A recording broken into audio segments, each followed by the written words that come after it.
जिंदगी की दौड़ में आपको पीछे समझा जा सकता है क्योंकि आपने शादी नहीं की है। लेकिन शायद आप वाहिद हैं जो इस गंदे खेल को समझते हैं। आप अकेले हैं लेकिन बर्बाद नहीं।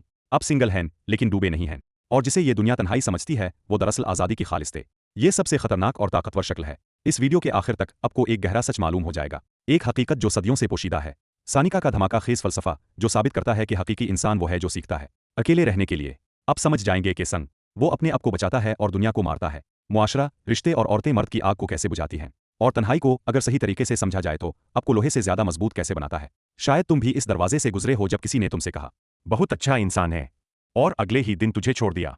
कभी किसी लड़की ने तुझसे वो सब लिया, टाइम, केयर, लॉयल्टी, और फिर कहा मुझे कुछ मिसिंग लग रहा है। तेरे सवालों के जवाब भी अधूरे थे और तेरा सुकून भी, क्योंकि तू प्यार करता था सच्चे दिल से। लेकिन वो खेल खेल रही थी दिमाग से। तू खुद से पूछता है, मैंने उसका क्या बिगाड़ा था? मैंने तो बस प्यार दिया। फिर भी मुझे ही क्यों तोड़ दिया गया? क्योंकि सच्चे लोग इस नकली दुनिया में सबसे जल्दी टूटते हैं। तेरा दिल साफ था, लेकिन उसे थ्रिल चाहिए था। तू स्टेबिलिटी दे रहा था, लेकिन उसे केओस की आदत थी।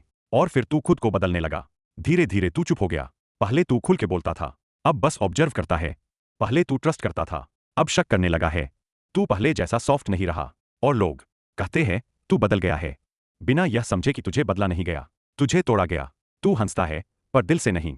तू साथ तो चाहता है पर भरोसा नहीं कर पाता, क्योंकि हर बार जब तूने खुद को खोला दुनिया ने तुझे और बंद कर दिया। लेकिन सुन भाई, तेरी यह हालत तेरा अंत नहीं है। यही तो शुरुआत है उस वर्जन की जो अब किसी से नहीं डरेगा। अब एक कड़वी सच्चाई सुन, हर सोसाइटी, हर कल्चर मर्दों को कंट्रोल करना चाहता है। क्यों? क्योंकि इरशाद मर्द खतरनाक होता है। सैनिका ने कहा था, he who is content to be alone is never slave. यह दुनिया तुझसे डरती है अगर तू अकेला, मजबूत और इमोशनली इंडिपेंडेंट है। इसलिए रिलेशनशिप्स को एक ट्रैप बनाया गया ताकि तू गिल्ट फील करे अगर तू सिंगल है, ताकि तू अपनी साइलेंस में पावर ना ढूंढ सके। अब साइकोलॉजी सुन। टॉक्सिक लोग, स्पेशली नार्सिसिस्ट, हमेशा उन लोगों को टारगेट करते हैं जो एम्पैथेटिक हो, लॉयल हो और जिन्हें अकेलापन डराता हो, क्योंकि यह क्वालिटी जिन्हें मैनिपुलेट करने में आसान बनाती है। तू समझ गया, तेरा अकेलापन तुझे वीक नहीं बनाता, यह तुझे अनटचेबल बनाता है। अब सुन, यह दुनिया तुझे वह नहीं सिखाएगी जो तुझे सच में बचा सकता है। इसलिए यह 3 लॉज तू अपने दिमाग में ऐसे गाड़ ले जैसे तलवार जमीन में गाड़ी जाती है किसी युद्ध से ठीक पहले। लॉ एंग, अकेले रहना सीख ताकि तुझे कोई मजबूरी में प्यार ना करना पड़े। अगर तू अकेलापन बर्दाश्त नहीं कर सकता तो तू किसी के भी झूठे प्यार में फंस जाएगा। तेरा अकेलापन तुझसे आवाज करता है, खुद से मिल, लेकिन तू उसे टाल देता है। नेटफ्लिक्स, इंस्टाग्राम या किसी के वैलिडेशन से। याद रख, अगर तू अकेले में अपने आप को फेस नहीं कर सकता तो किसी के साथ भी तू बस छिपा रहेगा, जिएगा नहीं। अकेलेपन में तू खुद को जोड़ता है। रिश्तों में अगर गलत चुना तो खुद को खोता है।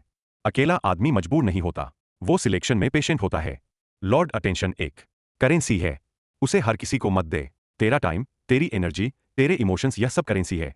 अब सोच, क्या तू अपनी सबसे कीमती चीजें उन लोगों पर खर्च कर रहा है जो तुझे सिर्फ बोर्डम से बचने के लिए इस्तेमाल कर रहे हैं। लोग तेरे अटेंशन को डिमांड करेंगे, रिप्लाई क्यों नहीं किया, तू बिजी क्यों है। लेकिन जब तू टूटा होता है कोई नहीं पूछता तू ठीक है। इसलिए अब अपनी एनर्जी सिर्फ वहां दे जहां उसका मूल्य समझा जाए, मिसयूज नहीं। तेरा ध्यान एक गिफ्ट है, सिर्फ उन्हीं को दे जो उसे संभाल सके। Law 3, emotional coldness is not weakness, it's self defence. लोग तुझसे कहेंगे तू स्टोन हार्टेड हो गया है, लेकिन उन्हें क्या पता कि तूने किसी के लिए सब कुछ रिस्क किया था और फिर वही तेरे बारे में दूसरों से झूठ बोलता रहा। तूने हर बार समझाया और हर बार तुझे ही गलत साबित किया गया। अब तेरी चुप्पी एक हथियार है। अब तू रिएक्ट नहीं करता, ऑब्जर्व करता है। अब तू ट्रस्ट नहीं करता, स्कैन करता है। और यह कोल्डनेस तेरी असल ताकत है, क्योंकि जब तू इमोशनल होता था दुनिया तुझे पपेट बना लेती थी। अब तू डिटच्ड है, इसलिए अनअचेबल है। बर्निस रू, तेरा साइलेंस तेरी सबसे लाउड स्टेटमेंट है। जब तू चिल्लाता है लोग इग्नोर करते हैं, लेकिन जब तू चुप हो जाता है तो लोग डरने लगते हैं, क्योंकि उन्हें समझ नहीं आता तू अब क्या सोच रहा है। सैनिका ने कहा था, no man is free who is slave to emotions. और आज सिंगल मर्द वो है जो दुनिया की इमोशन स्लेवरी से आजाद है, जो खुद के अंदर की शांति को नॉइज से बेहतर समझता है, जो जानता है हर रिश्ता जरूरी नहीं होता, हर कनेक्शन सेक्रेड नहीं होता और हर अकेलापन दुख नहीं होता। कभी कभी अकेला चलना ही असली ताकत है, क्योंकि अकेले चलने वाला आदमी भीड़ में खोता नहीं, वो इतिहास बनाता है। अगर तूने इस वीडियो को यहां तक देखा है तो शायद तू उन चंद मर्दों में से एक है जो भीड़ से अलग सोचना शुरू कर चुका है। Welcome brother. अब इस चैनल को सब्सक्राइब कर, क्योंकि यह जगह उन साइलेंट वॉरियर्स के लिए है जो दिन में हंसते हैं और रात को सोचते हैं। और जाते जाते बस इतना याद रख, कभी कभी सबसे शेर वही होता है जो अकेला बैठा हो और फिर भी डर ना रहा हो। एक कमरा, एक किताब और एक सिंगल आदमी, इतिहास वही लिखा जाता है।